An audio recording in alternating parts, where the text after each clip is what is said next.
Монголын гэр бүл, залуу гэр бүлүүдийн галтгой болгон байх ёстой гэр бүлийн. За ерөнхийдөө хамгийн чухал зүйл нь бол би хувьдаа бодохдоо бид нар энэ яагаад энэ дэлхийн нийтээрээ энэ чип гэж шуураад байгаа энэний ач холбогдлыг эхлээд ойлгох ёстой болов.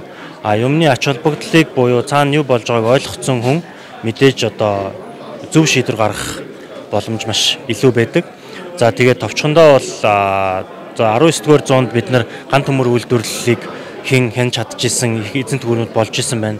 За 20-р зуунд нефтийн хянжсэн нь геополитикийн лидер тоглогч болж исэн байна. За ингээ 21-р зуун нь чип юмаа гэж яг хэлэх амархан гэхдээ ерөнхийдөө энийг нэг ойлгоосой тий. Тэгээ энийг ойлгож авахд ерөнхийдөө бүх түүх болон шинжлэх ухааны үндслүүд нь энэ номонд угаасаа агуулгдсан байгаа. Тэр ч утгаараа ерөнхийдөө бүх бизнесийн шийдвэр гаргах төвчний хүмүүс, за улс төрийн шийдвэр гаргах төвчний хүмүүсийн одоо ширээний ном байгаасай гэж ерөнхийдөө хүсэж байгаа. За тэгээд зөвхөн энэ ном орчуулагдаад зогсохгүй Монголын хувьд нэгэн шинэ хуудас нээгдэж ер нь бол энэ нэг хагас дамжуулагч дэлхийн геополитикийн чиг хандлага хаашаа яваад байна. Монгол улс маш их газрын баялагтай. Тэгээд энэ чухал ашигт малтналтай. За тэгээ энэний хувьд бидний хүрээнд нэгэн чухал сэдв нэгдээсээ хилцүүлэг нэгдээсээ гэж ерөнхийдөө хүсэж байгаа. За яг одоо сая Баярхуу багш хэлж байна л да. Тайваны хувьд энэ TSMC гэдэг компани үүсгэн байгуулагдсанараа өнөөдөр бүх iPhone-ы чип буюу 3 нанометрээс доош 5 нанометрээс доош чипний үйлдвэрлэл зөвхөн Тайванд хийгдэж байгаа. Энэ утгаараа Тайваны хувьд геополитикийн хувьд Silicon Shield буюу одоо силикон хамгаалалт цахиурын хамгаалалт үүсчлээ. Одоо өнөөдөр Тайваныг альва нэгэн улс дайраад эзлэгч гэдэг юм уу те иймэрхүү хэмжээнд яригдахад хамгаалах маш олон ашиг сонирхлууд гарч ирж байгаа. Өнөөдөр за магадгүй заавал дайнд дажин биш газар хөдлөлтч гэдэг юм уу байгалийн гамшиг болоход ер нь бол бидний бүх энэ карманд байгаа өдөр тутам хэрэглэгддэг за баг цаашлаад хөргөгч машин галтгоонд галтгооны хэрэгсэл бүгдээрээ хомсдолд орох ийм нөхцөл байдал ерөнхийдөө үүсчихсэн байна. За Монголын хувьд бид нар ерөнхийдөө энэ ажиллах хүчний хувьд институцийн хүрээнд бас авч үзэх ёстой байх. За тэгээд мэдээж хурш орнуудтайгаа буюу түнш орнуудтайгаа урт хугацааны гэрээ хийх ч гэдэг юм уу иймэрхүү байдлаар хамтарч ажиллах ёстой хаа. За тэгээд мэдээж хэрвээ энийг шийдвэр гаргах төвчний улс төрчид маань чухалчилж авч үзээд бид нар Монгол улсынхаа стратегийг батлалаа гэхэд бид нар олон нийтэд буюу олон улсад татварын хөнгөлөлтөй татварын таатай орчноо ер нь бол бусад орнуудын адил зарлаад явах хэрэгтэй байх гэж бодож байна. За тэгэхээр энэ чухал ном бас монголчуудын гар дээр ирж байгаад би их баяртай байна. За өмнө нь бол одоо 19-р зуунд хин одоо гантай гангийн үйлдвэрлэлтэй нь бол бас нэлээд амжилттай байсан. За дараа нь нефт газрын тос бүтээгдэхүүнтэй улс орнууд бас нэлээд геополитикийн хувьд өчрөгжиж ирсэн. За одоо орчин үед бол ерөөсөө технологиг одоо хэн сайн эзэмшиж байна. Энэ бол хамгийн чухал асуудал болж байгаа. За тэгэхээр энэ чипний дайн гэж нэртэй ийм номыг одоо орчуулсан. За би бол одоо монгол хэл дээр редактор дээр нь бол ингээд нэлээд сулаа. Тэгэхээр энэ ном нэг талаасаа монголчуудаас хол юм шиг технологи хэр за монголчууд бидний технологи хол.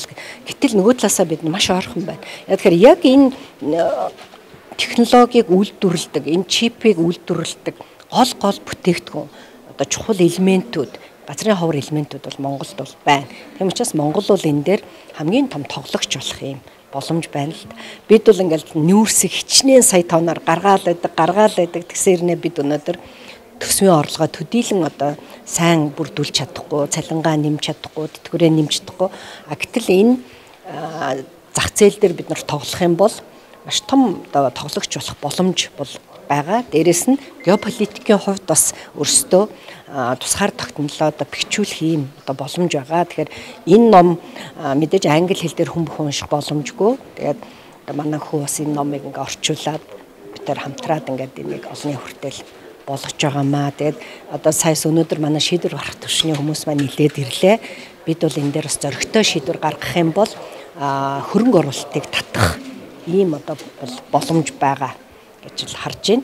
За ер нь ингээд би бас байгаль орчин салбарт ажиллаж байсан хүний хувьд энэ нүүрс бол хичнээн сая тоноор гаргахад тэр хавийн байгаль орчин бол үнэхээр одоо сүйддэг. Гэтэл бид нар заавал одоо ингээл зөвхөн нүүрс гэдэг авах биш 1 грамм, 1 кг, 1 тонн одоо энэ чухал стратегийн бүтээгдэхүүнүүдэд олборлоод дахин боловсруулад тухайн одоо ард иргэдтэйг одоо үр шимэнд хүртдгээр байгаль орчныхоо стандартыг тавиад ингээд зоригтой ажиллаж чадах юм бол бидэнд маш чухал ирээдүй байна гэдгийг л харуулахыг бол зорьсон байна. Одоо Америкийн нэгдсэн улс тэргүүтээ ер нь Европын орнууд чипийн технологийн салбарыг өсөлт хөгжил хийсэн гол үндэслэл нь бол үндсэндээ анх дайны зорилгоор буюу өөрсдийнхөө одоо тухайн үед ялтчгүй 1-2 дугаар дайн болоод хүйтэн дайн болоод өрсөлдөж их гүрнүүдтэйг ямар нэгэн байдлаар хойно нь хоцормооргүй санагдаад ялтчгүй одоо энэ технологийн салбарын чадамжаа ахиулах түүнийгээ хөгжүүлэх бэхжүүлэх зорилгоор бол анх үнийг бол хөгжүүлж ирсэн бол энэ их түүхэндээс бол харагдчихжээ. Дэлхийн 2 дугаар дайны үеийн зэвсэг технологийн хамгийн гол сул тал нь юу байсан бэ гэхээр нөгөө байга он чаддаг байсан. Тийм учраас хэрвээ бидний пуужин технологиуд ухаалаг болвол яг энэ маань өөрийн гэсэн тооцоолох чадвартай байгаа. Тэр нь байга өөрөө оноцтой болвол яг гэдэг энэ Вьетнамын дайны дараачаас бол үндсэндээ барууны орнууд бол энэ технологиг аягүй мундаг хөгжүүлсэн байдаг. Бодлогынхаа түвшинд. За үүнд нь бас тухайн үеийн засгийн газар Пентагон ч гэсэн маш их нөлөө үзүүлжсэн. За бас дээрэс нь тэр үед Америкийн нэгдсэн улс бол өнөөдрийн орчин цагийн дэлхийн түвшний их гүрэн болоход төлөөсөн хамгийн чухал хүчин зүйл нь бол түүний шинжлэх ухааны чадамжинд байсан байдаг. Гэтэл яг энэ одоо номыг ингээд орчуулад өгүүлбэр болгоныг ингээд унших тоолонд бодол их төрдөм байлээ. Параграф болгыг нь орчуулад дуусны дараа маш их бодол суудсан байлээ. Тэгэхээр бодож байхад ер нь тэр төрдөг байсан ганцхан бодол нь ер нь манай улс яах бол манай Монгол ер нь ирээдүйд тэр боломж биднэрт байгаа бол гэж айгу харж ирсэн. За гэхдээ биднэрт бол яг хэдий өнөөдөр 2025 он болоод улс орнууд үндсэндээ ажилтны дөрөв дөрөвдүгээр хувьсгалаад аваад 5 дугаар хувьсгал руу орж ирж байгаа ч гэсэн бидний хувьд бол одоо ч гэсэн Монгол бол үндсэндээ хоцроогүй.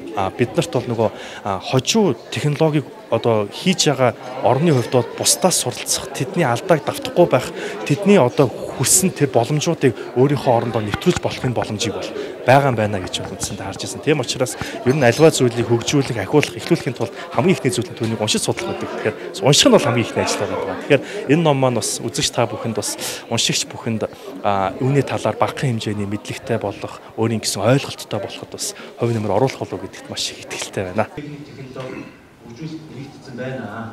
Та нар офлайнаар хийгээд яваа.